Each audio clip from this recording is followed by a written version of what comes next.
You are watching Influence Media, PSI TV, the Netflix of biz brands. My guest today is Dr. Dinah Akridge. She suffered a difficult childhood, but despite her mother declaring over her life, ain't nobody gonna pay for you to go to college and you ain't gonna do nothing but drop out anyway, she doubled down and she earned her doctorate.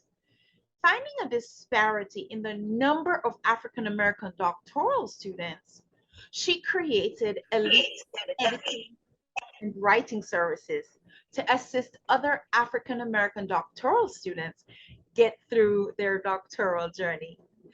Thank you for being my guest today, Dinah. Thank you for having me on. Awesome. I appreciate it. Oh, fantastic. Well, I'm doing my doctorate right now, so trust me, I'm looking forward to share.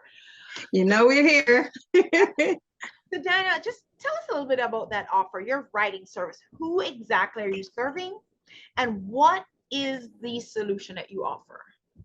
Okay, so I started Elite Writing and Editing to specifically address the needs of doctoral students. But what I will say is that although our main objective is to assist doctoral candidates with editing their dissertation, as well as providing them additional research, additional assistance with their research, we also provide services to undergrads, businesses, bloggers, etc. However, our primary goal is to provide those unique services that are needed but not necessarily offered, or they may be offered, but it's just not to the extent that the doctoral candidate actually needs. So for instance, one unique service we provide is a mock defense in which the doctoral candidate is able to practice defending their dissertation before our panel of doctors. Now, what I will say is that each doctoral candidate gets a committee, and that committee allows them to come in and have that trial defense. But based on our experience, what we found was that timing is very limited.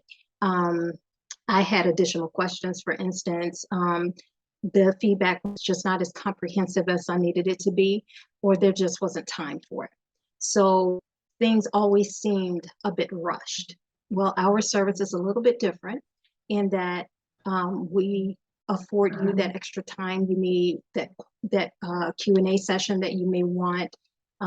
Also, if you've asked us for assistance with your research, we will assist you with that and kind of guide you through your journey with our findings as well, that you can then take and incorporate into or use to incorporate into your studies as well.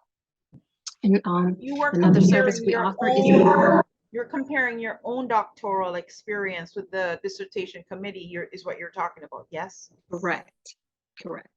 Okay. Another service that we offer is mentoring. Now, every doctoral student has a chair.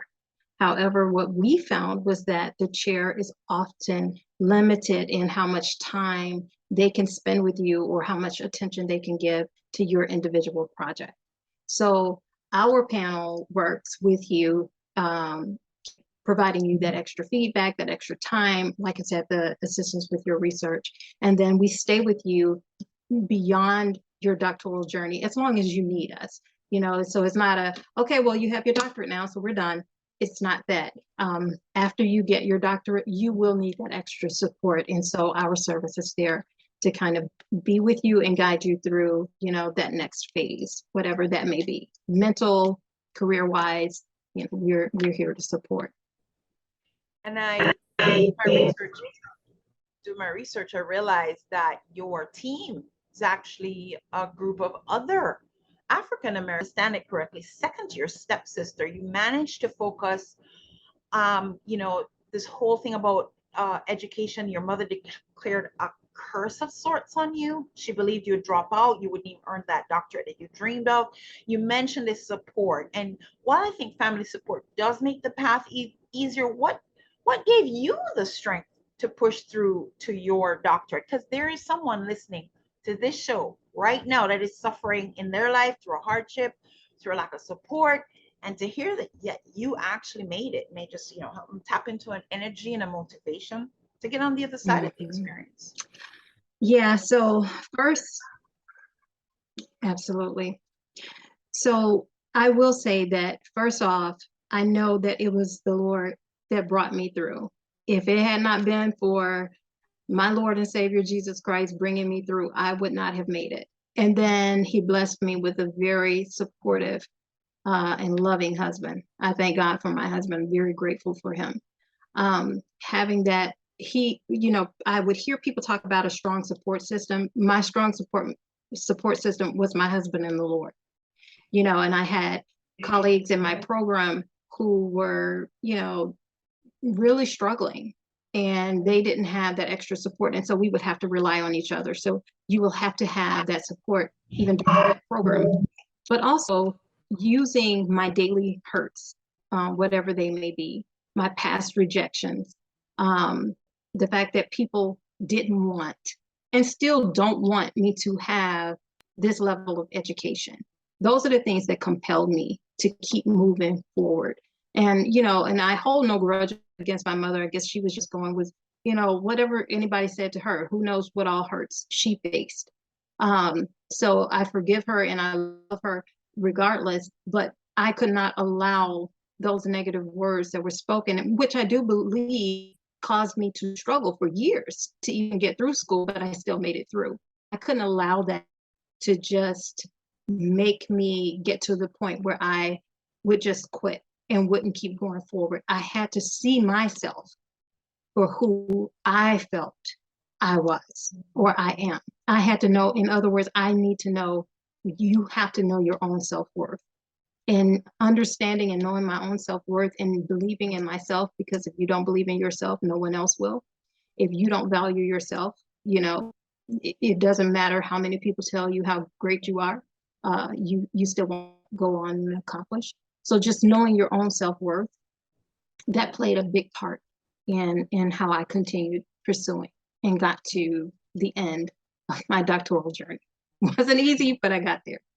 But I think, if I'm not incorrect, it took you several years to get that bachelor's. It did. It did. It took me 10 years to get my bachelor's degree. I struggled and struggled and struggled for years. At one point, I couldn't even afford books. I had no place to stay.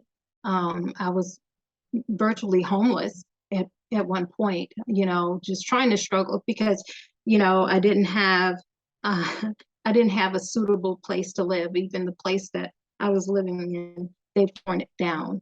But the place that I was living in, there was no clean running water in it. I had to bathe in stalls at work or at school or something like that, or get some food from work, things like that, And so it was very difficult. And so people look at you and they see what you've accomplished, but all they see is the good side. They don't know what it took to get to that point. They don't see all the bad things that happened to get you to that point. It was not a degree that was gained easily. It was gained through a lot of pain, a lot of tears, and a lot of years of hard work. Now, you've written a children's book, and I will throw that cover up there, but just remind us what's the name of the book and what age group it's pitched to, and where can folks get a copy? Absolutely. So the name of the book is Down and Out in Halfville, and it is for children 12 and under. You can get it on Amazon, Google Books, Barnes and Noble. It is electronic form, so it's easy to get it.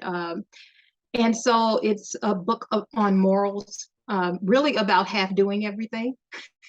So and the need to keep pursuing and give your all into doing. So it's just teaching children about not, just stopping half point, but continuing through on a task, whatever that task is. Getting over that mediocrity. Yes. Yes. Now, another thing I found out about you is something to do with etiquette coaching. What exactly is an etiquette coach? Okay. Yeah, so I am a certified etiquette consultant. And basically what we do is we train people on how to behave properly in social and business settings. So our focus is to teach on electronic etiquette. We all have a way of putting our own tones on emails and text messages, and even when we're making comments in YouTube, you can put your own tone to things. And so sometimes people are like, well, what did you mean by that? Like if someone calls you up or someone sends you a message and says, hey, do you have a moment to chat? And then you write, sure. Well, did you mean sure? Whatever. Or did you mean sure?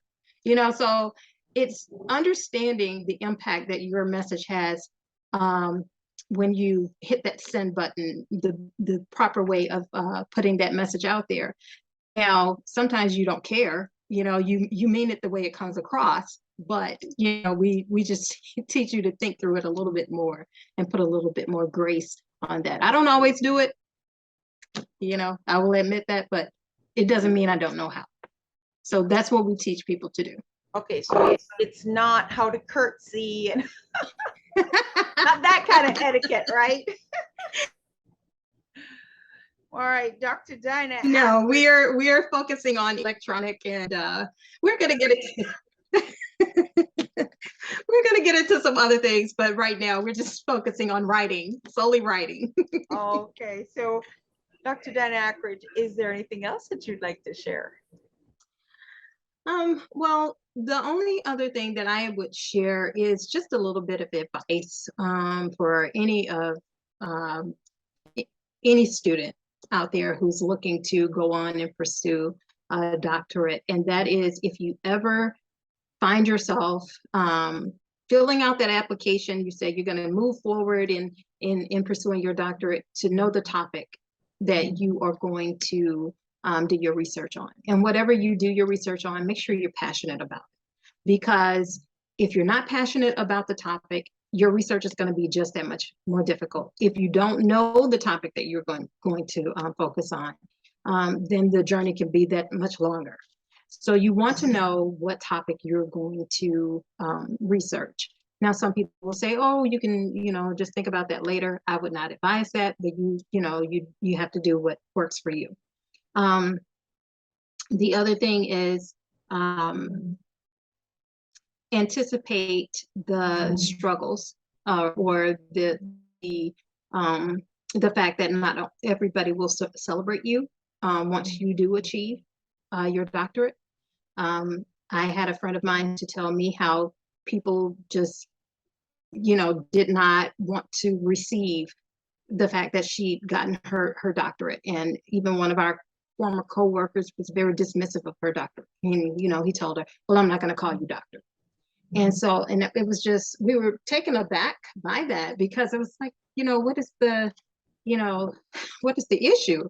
And so even now, I find that the aftermath of getting my doctorate has been even harder, or, because you have to deal with the harsh reality that not everyone celebrates you, but it's being okay with it, because I see, sometimes even here recently, I had someone to just be a little smug about my degree. Oh, it's not an MD. Well, not everybody is an MD. That doesn't mean that their accomplishment is not worthy of being spoken of.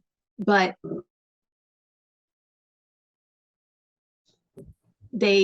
when people feel threatened, this is what they do. So you have to be ready for that. Be prepared for people to reject, not even want to call you. You said you're getting your doctorate. Be ready for people not to want to call you Dr. Trudy. I will.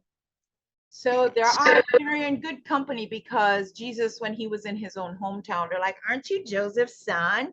Mm-hmm. Your sisters. Yep. Absolutely. And he said a prophet will have no honor in his own hometown. So you're in good company, my dear. You're in good company. So, wow, fantastic. Yes. Well, I can tell you, I came into my doctorate with one thought of what I was going to do. And as I learned some things, I changed it. So, but I'm passionate about them both. Mm-hmm. Yeah.